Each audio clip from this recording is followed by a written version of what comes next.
Good morning, dear ladies and gentlemen. I'm very pleased to see you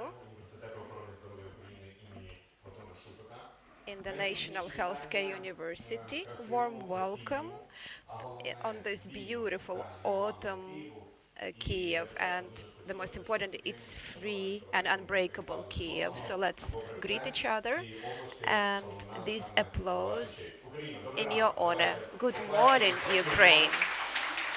Let's wake up. So despite of the fact that this is going to be a very busy second day, our girls already smiling. This is how it's supposed to be. So with good mood and with good working mood, we will begin this day. Just a few organizational nuances. After each speech, you will have an opportunity, if you have enough time, of course, you will have a chance to ask some questions to the speakers uh, who will be here in person with the speeches.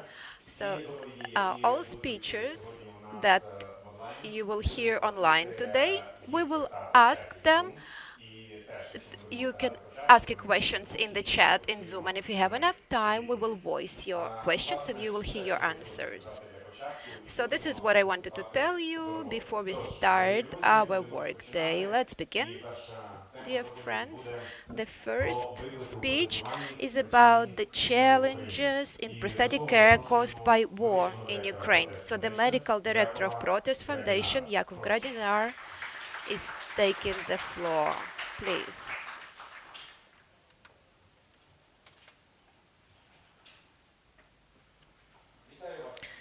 Good morning.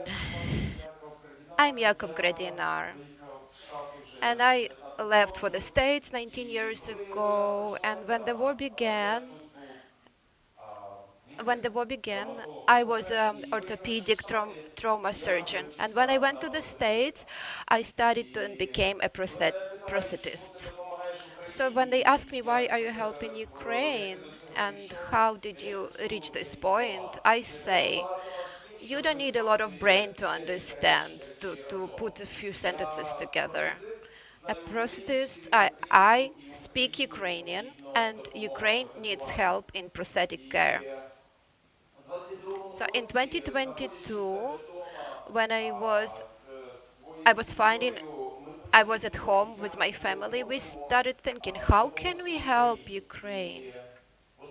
So this is how this project was born. The Protest Foundation was born. Today I would like to touch on a few issues and tell you about one case that we came across. And with my presentation, why the second name is, it's hard for us, but we are not ashamed. This phrase, the General Zaluzhny used this phrase, and it really helps us when we meet these challenges of war, being here in at the back. I often repeat this phrase. Our military man in the civil life is our front line also, because it's difficult. We come across various challenges brought by war, but we have to be responsible. We shouldn't be fearful, and we need to take on these challenges. So if I asked you now, what part of body this is, who could tell me? I received this picture and I'm showing it to you the way it is. I didn't alter it in any way. So what are your ideas? What is this? Please.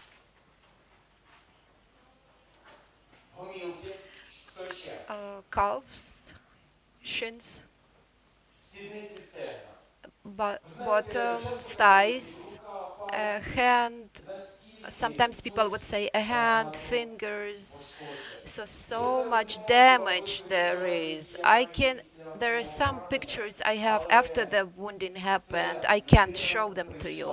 But this person came to me and they asked me, can you can you provide the prosthetic care for me? So when on my part I look I looked at this. I'm like, how? And the movement, the motion volume is very, very low, like 5-7 degrees of bending. It's a good number. The patient is just in bed, even on a wheelchair. He can't get up from the wheelchair. So how can I fix him up with a prosthesis? So these are the challenges we came across. So using this case, I would like to show you how we prosthetists, medical workers, we take on these challenges and we are not fearful. We are not trying on our part to approach it with the like we can't help you. So we try to do the maximum of what we can. So the primary surgical stage, then stabilization, then prosthetic care also. Because Alexander could tell us how he came across various challenges and what were the next steps. The first steps for us, they took place when they came to us. So this lady came and she hugged me, and she said, when she braced me, I was a bit lost. She said, "You're going to do prosthetic care for my father," she said. And I'm like, how? How am I supposed to accept this challenge and not let them down?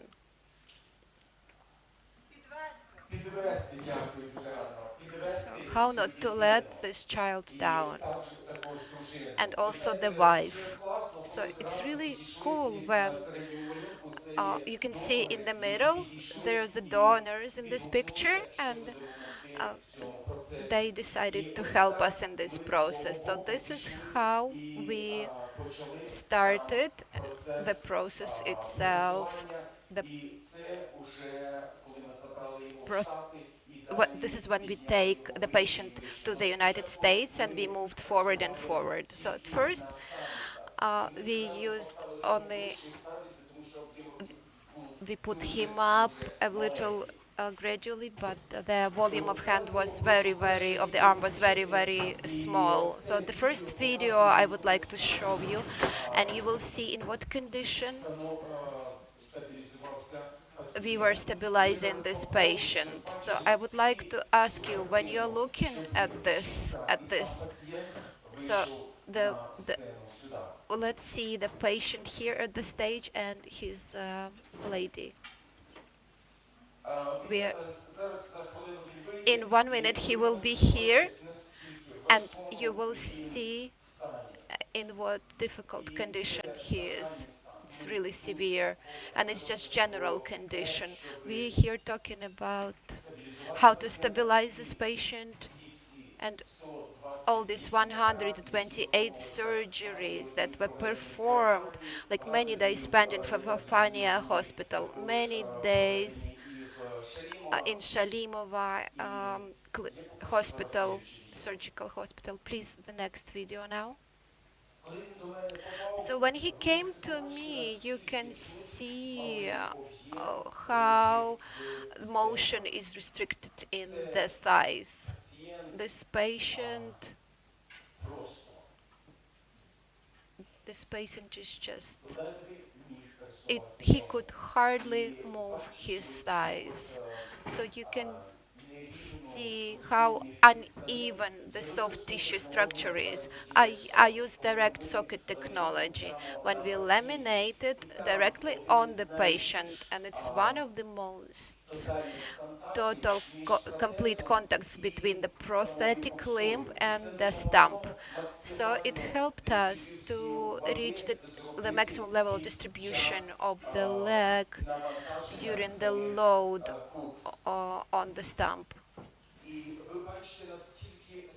And you can see how much pain there is. It's so difficult, so hard for him to make these steps, but we said, let's do it together as a team. Let's work together, and let's observe as much as we can for the wounds not to open up,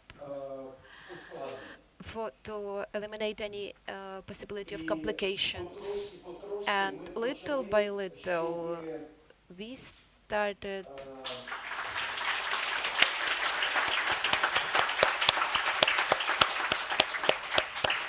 Можешь видео снять? Видео.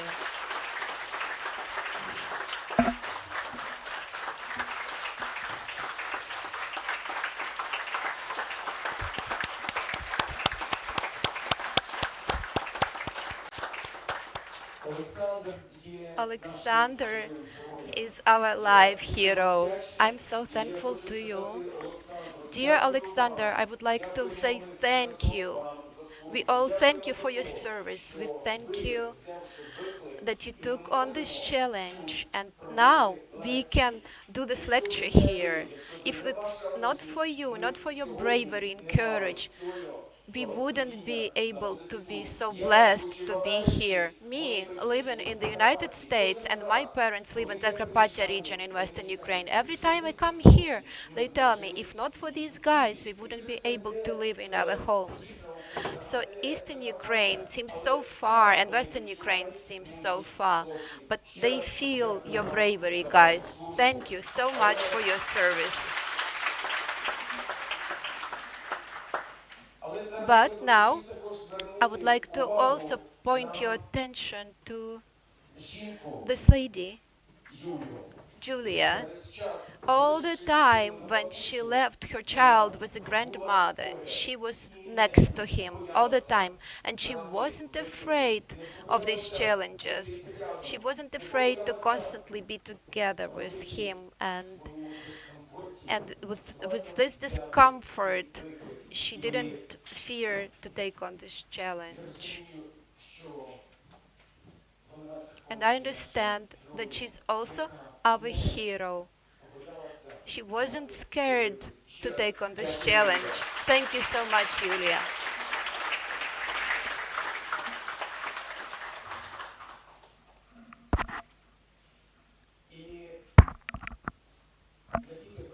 And to put on a prosthetic limb is one thing, but Yaroslav worked so much with the patient.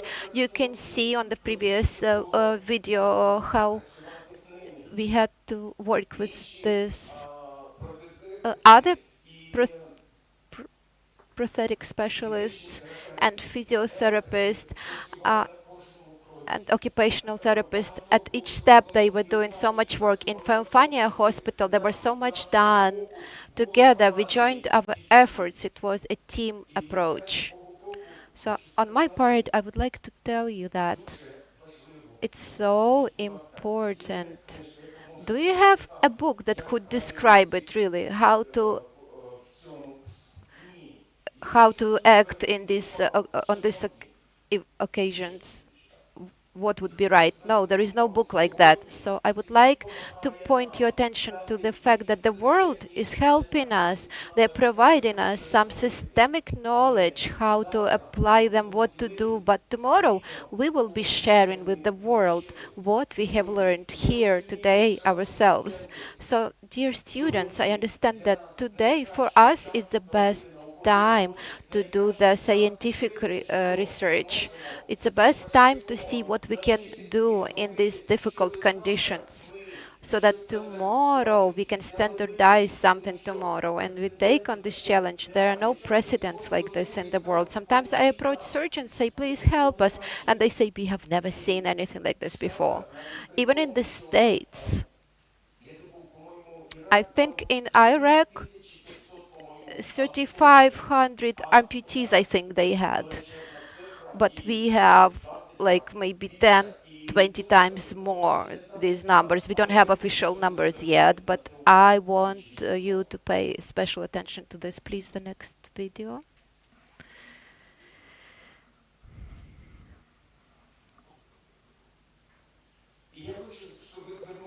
Please look at this, how difficult it is to make these steps, to use the staircase, like stretching and to increase the span of the movements. But Alexander wasn't scared. He wasn't afraid, and the professionals who worked with him, they were not afraid. His wife wasn't afraid. She supported him. And the daughter that said, Daddy, could you use your will you take me to school on the 1st of September on foot? So when Julia and Alexander were in the States, I could see the fire in her eyes. And I said, okay, let's do it. And started also engaging her in the process. And I said to her, we have a few employees. They entered the Shupyk University to study, and maybe you could also enter this university. So the challenges in our lives, dear friends, they can be our step to something but bigger, to our success, or it could be a stumbling block for us.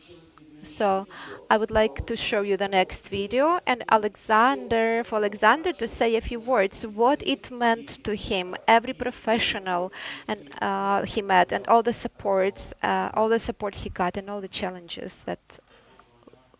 Hello. So what does it mean? It gave me the opportunity to be more mobile. I'm still working on my joints and my knees, 1.5 months. And the specialists are doing so much for my recovery. And the hospital and Protest Foundation we visit. And in the United States, so much work has been done. I'm so thankful to you. What else can I say? Julia, what about you? Good afternoon. I'm Alexander's wife. I think Yakov already said that it was 128 or more surgeries and 6 septic shocks my husband went through, but nobody gave up. Doctors didn't give up. Yakov didn't give up. When we came to his clinic and he said to Sasha, I don't want you to sit. You must walk. These words, they inspired trust and they inspired hope, because unfortunately in Ukraine everybody would refuse us, all the prosthetic centers would refuse us because too much injuries, the wound is too big, a lot of scar tissue, and in Ukraine nobody ever came across with such a volume of work to be done. And now Alexander is the most difficult patient in Ukraine who was successfully helped. Yakov, you know how grateful I am to the Prosthetic Center, and I'm so thankful to your family and your belief in your patients, and you share this hope and trust, belief in them. It's so important when a person feels that somebody believes in them and that they can live a fully fledged life. So I bow down to you and all the specialists who took part in this process, and your family as well. Thank you. Now, please, let's thank Alexander with applause. Let's thank his comrades and the armed forces of Ukraine, Alexander's wife, and glory to Ukraine.